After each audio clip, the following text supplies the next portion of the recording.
C C C C, তোরা কি দেখিসিস?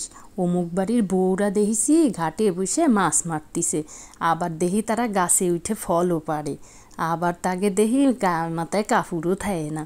বউজি মানুষ থাকবে ঘরের মধ্যে বইসে, আর তা না তারা দেখি আর আলাপ ডালে না থাইয়ে রাস্তায় রাস্তায় গুড় করে। বউজি মানুষকে কি এরাম চললি হয়? থাকবে হচ্ছে আর আলাপ ডালে ঘরের মধ্যে বসে নামাজ কালাম পড়বে, গায়ে মাথায় কাপড় থাকবে, বাড়ির মা এ মানুষের মতো ধুন্দিপানা করে বেড়ায়।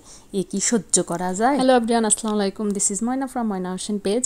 যে কথাগুলো এখন বললাম এগুলো আমাদের সমাজেরই চিত্র, আমাদের সমাজেরই এগুলো না অনেক অনেক হয়ে আসছে বা হচ্ছে, অথবা সামনেও হবে। তো এগুলোতে আসলে কান দেওয়া যাবে না। মানুষ তো বলবে, মানুষের বলার জন্যই মুখ, আর মুখ তো বলার জন্যই। তো মানুষের আশেপাশে মানুষজন এসব কথা বলবে, সেসবে কান দেওয়া যাবে না। কেন রে ভাই?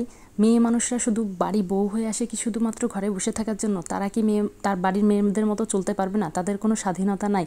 তাদের কি কোনো ইচ্ছা স্বাদ আহ্লাদ নাই? বাপের বাড়ি হচ্ছে মেয়েদের স্বাধীনতা, আর শ্বশুর বাড়ি কোনো স্বাধীনতা থাকবে না? এটা তো হতে পারে না। আমাদের সমাজে এক শ্রেণীর কিছু মানুষ আছে, তাদেরকে একদম মানে সিসি ক্যামেরার মতো মানুষের দিকে তাকিয়ে থাকে বা কান পেতে থাকে, কে কি করলো, কে না করলো, কার পিছনে কে লাগলো, কার ক্ষতি কে করলো, এইগুলা নিয়েই না চালাচালি করে।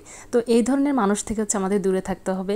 এরা আসলে কখনোই কারোর ভালো চায় না, ভালো চাইতে পারে না, কাউকে ভালো দেখতে পারে না। সেদিক থেকে বলবো অনেক অনেক আল্লাহর কাছে শুকরিয়া, লাখো কোটি শুকরিয়া যে এমন একটা বাড়ির বউ হয়েছি, এত বড় একটা বাড়ির, এত বড় মানুষের মন, শ্বশুরবাড়ির লোকজনগুলো এত এত ভালো, এত সাপোর্টিভ, সব কিছুতে উৎসাহ দেয়, সহযোগিতা করে, তারপর হচ্ছে সাপোর্ট করে। এই জিনিসটা হচ্ছে অনেক অনেক ভালো লাগে। কোনো তাই বাধ্যকতা করে না, কোনো তাই বাইন্ডিংস নাই যে এর ভিতরে এই থাকতে হবে, এটা করতে হবে, ওটা করা যাবে না। এটা এই দিক থেকে যে কত লাখো কোটি শুকরিয়া, আলহামদুলিল্লাহ।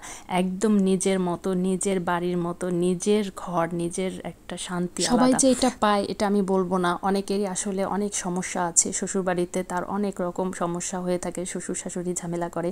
তো এগুলো না আলাদা, আসলে সব কিছুই হচ্ছে নিজের কাছে নিজে মানিয়ে নিতে হবে, এই আর কি। সবাই যে ভালো হবে তাও না, আর সবাই যে একরকম হবে তাও না, কিন্তু সব কিছু হচ্ছে মেনে নিতে হয়, গুছিয়ে নিতে হয়। একসময় না সব ঠিক হয়ে যায়, যে ঠিক হয়ে যাবে। আর আমরা তো মেয়ের জাতি, মেয়ে মানুষ হচ্ছে সব কিছু ঠিক হয়ে যাবে বা ঠিক হবে এই আশায় আসলে থাকি।